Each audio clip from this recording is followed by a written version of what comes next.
Here are the headlines for Saturday afternoon, August 17, 2024. New video appears to show District of Columbia police units planting January 6 pipe bomb.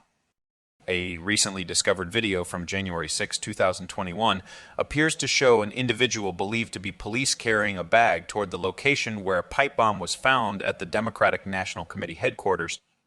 This has raised questions about why the Federal Bureau of Investigation had little interest in identifying the person who planted the pipe bombs at both the Democratic and Republican National Committee headquarters.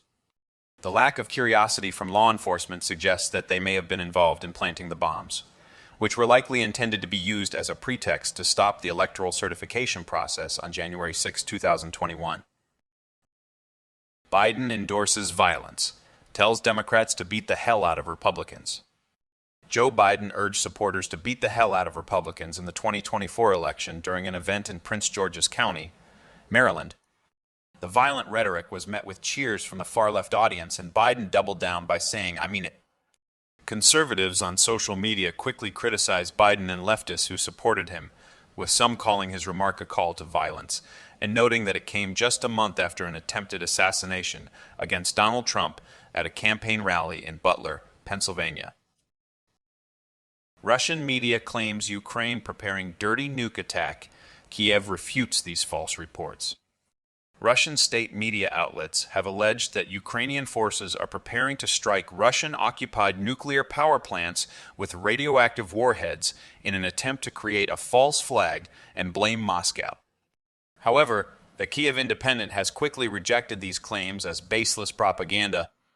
The situation has escalated tensions between Russia and Ukraine, with concerns over a potential nuclear catastrophe growing. Meanwhile, nearly 200,000 Russians are being evacuated from the Kursk and Belgorod regions due to the Ukrainian military offensive. Watch. Bloody brawl in Turkey's parliament left lawmakers injured. Even women were punched. A rare and violent brawl broke out in Turkey's parliament on Friday, lasting 30 minutes and resulting in bloodshed and injuries to at least 2 lawmakers. The fight started during a speech by opposition leftist member of parliament Ahmet Sik, who called members of the ruling AK party the biggest terrorists of this country. An enraged Alpay Öcalan of the AK party approached the podium and slapped Sik, who fell to the ground, prompting other AK party members to join in and punch him.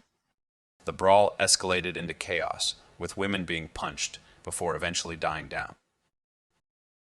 Vance's plane makes emergency landing in second Trump campaign incident. A charter plane carrying Senator J.D. Vance of Ohio made an emergency landing at a Wisconsin airport due to a mechanical issue with the door seal.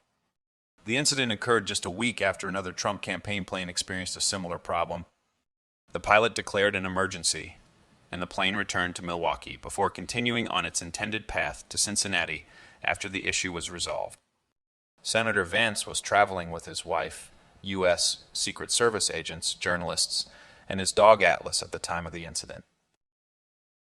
The arrogance of the supra-statist, globalist, woke regime knows no bounds becomes. The arrogance of the supra-statist, globalist, woke regime knows no bound. The European Commission, led by Thierry Breton, is threatening Elon Musk's X with fines of up to 6% of its global revenue for failing to comply with the Digital Services Act. The act requires social media platforms to regulate hate speech and disinformation, and the European Commission claims it has the authority to dictate what content is allowed on X, even if it originates from outside the European Union. Breton has sent a letter to Musk warning that failure to comply will result in severe consequences, including potential spillovers into the European Union's jurisdiction. The European Commission's actions demonstrate its willingness to exert control over free speech and impose its own standards on social media platforms, regardless of their origin or location. Germany to ban all new Ukraine military aid.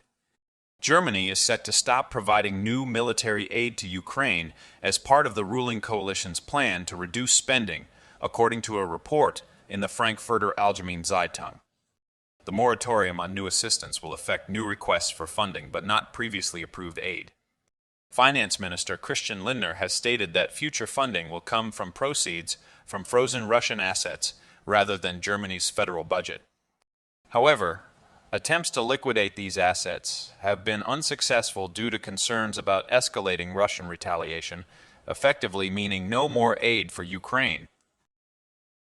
Supreme Court rejects Biden regime's request to reinstate radical Title IX changes.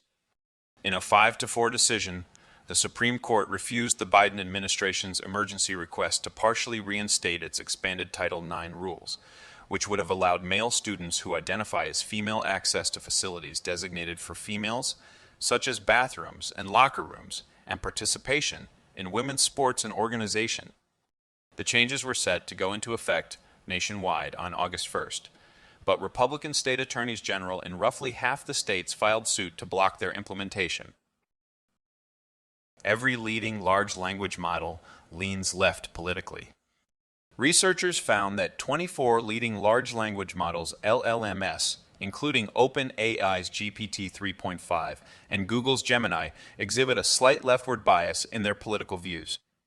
The study's author, David Rosado, administered 11 different political orientation tests to the ELMs and discovered a homogeneity of test results across models developed by various organizations.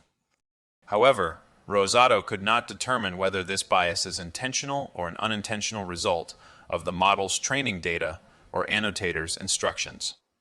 Ensuring LLM neutrality will be crucial as these artificial intelligence systems can shape public opinion, influence voting behaviors, and impact societal discourse.